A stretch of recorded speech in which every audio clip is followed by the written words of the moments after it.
Thank you so much, Salil, for talking to us. If I look at your numbers for the fourth quarter and also your full year guidance, it's come below what the street was expecting. Q4 numbers were below estimates and you ended the year at 15.4%, which is below your own guidance of 16 to 16.5. So what changed in one quarter? Because just last quarter, you moderately raised your guidance. And this quarter, we are seeing pain on all fronts. So is this a consequence of the banking crisis we are seeing in the US? Are there other factors at play?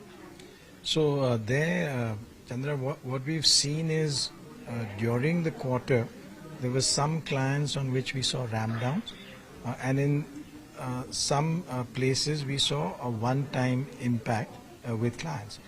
Those were things that we saw during the quarter. The demand environment or the market environment changed, and that is what caused us to have the outcome that we had in Q4. Then as we look ahead, based on we had good large deals for the year and for the quarter, and the steady flow of work that we've been seeing, we built the guidance for growth at 4 to 7%. Which is also below what people were expecting. Which is the guidance we have given what we see in terms of the large deals we've closed, plus the work that we are doing today, which flows into next year. We also have a very strong large deal pipeline, which we think will come through during the year. And as we see, many of those are deals which are focused on cost, on efficiency, on consolidation, and some of them are mega deals. We will see the impact of those as we come through. The demand environment is uncertain, even as we saw some stabilization in March. But given all of those factors, we chose to keep the guidance at 4 to 7%. Right.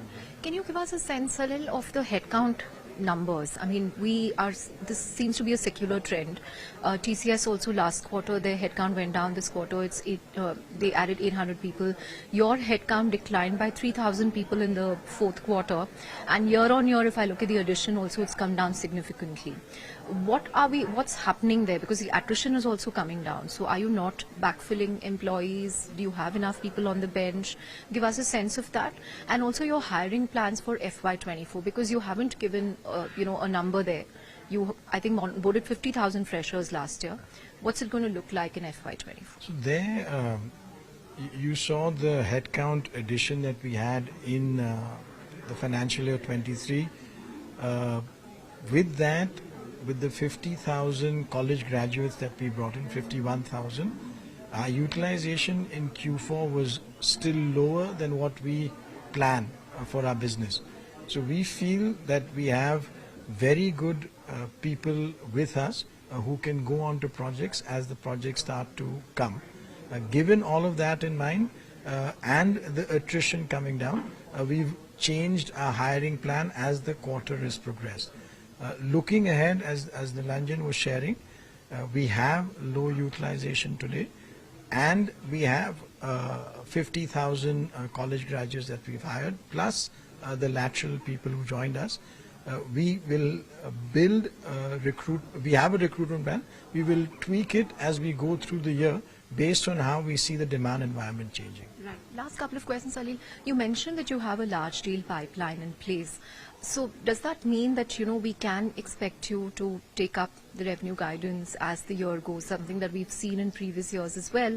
And why isn't the healthy TCV translating to revenues in terms of the book-to-bill ratio, if you can give us perspective on that? So on the second one, what we see is very good large deal wins through the year, 40% of them net new. But what we saw in the quarter that we discussed was some clients across different industries, whether it's telco or high tech or others, ramping down some of the projects.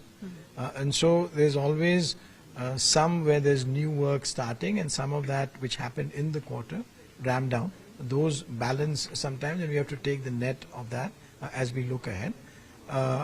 What was the other one you said? Will you sort of see the guidance? Oh, the guidance. The guidance. You mentioned a large deal pipeline. Yeah. That should stabilize during the year or come on stream during the year. So Our pipeline is very strong in large deals today.